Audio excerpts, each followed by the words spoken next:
നേമത്ത് സ്ഥാനാർത്ഥിയാകുമെന്ന സംസ്ഥാന പ്രസിഡന്റ് രാജീവ് ചന്ദ്രശേഖറിന്റെ പ്രഖ്യാപനത്തിൽ ബി.ജെ.പിയിൽ ഇപ്പോൾ അതൃപ്തി പുകയുകയാണ്. പാർട്ടിയുടെ കീഴ്വഴക്കത്തിനെതിരാണ് ഈ പ്രഖ്യാപനമെന്നാണ് പ്രധാനമായും ഉയരുന്ന വിമർശനം. സംസ്ഥാന അധ്യക്ഷൻ പാർട്ടിയുടെ രീതികൾ അപ്പാടെ തെറ്റിച്ചു എന്നാണ് ബി.ജെ.പിയിലെ മുതിർന്ന നേതാക്കൾ തന്നെ പറയുന്നത്. കേന്ദ്ര പാർലമെന്ററി ബോർഡാണ് സ്ഥാനാർത്ഥിയെ പ്രഖ്യാപിക്കുക, വ്യക്തികളല്ല.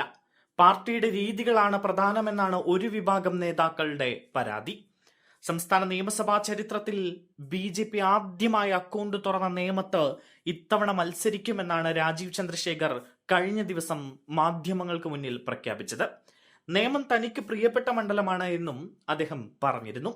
സ്ഥാനാർത്ഥി നിർണയ ചർച്ചകൾക്ക് ശേഷം ബി.ജെ.പിയുടെ കേന്ദ്ര പാർലമെന്ററി ബോർഡ് പ്രഖ്യാപനം നടത്തുന്നതാണ് ബി.ജെ.പിയിലെ രീതി.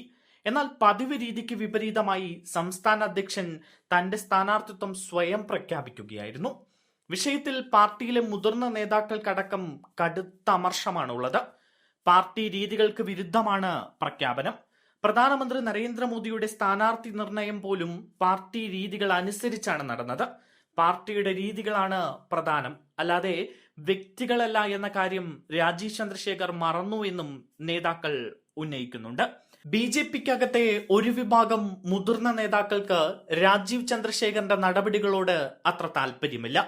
കടുത്ത വിമർശനമാണ് പാർട്ടിക്കുള്ളിൽ രാജീവ് ചന്ദ്രശേഖറിന്റെ നടപടികൾക്കെതിരെ ഉയരുന്നത്.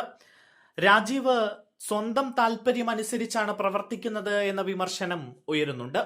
പലപ്പോഴും നേതാക്കൾക്കിടയിലെ ഈ അഭിപ്രായ വ്യത്യാസം തെരഞ്ഞെടുപ്പിനെ നേരിടാൻ ബി.ജെ.പിയെ ഒരുക്കുന്നതിൽ ഒരു പ്രതിസന്ധിയായി മാറുകയും ചെയ്യുന്നു.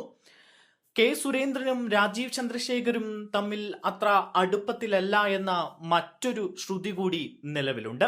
എന്നാൽ നേതാക്കൾ ഇതിനെ തള്ളുന്നുണ്ട് എങ്കിലും ബി.ജെ.പിക്കകത്ത് രാഷ്ട്രീയ വിവാദം പുകയുകയാണ്.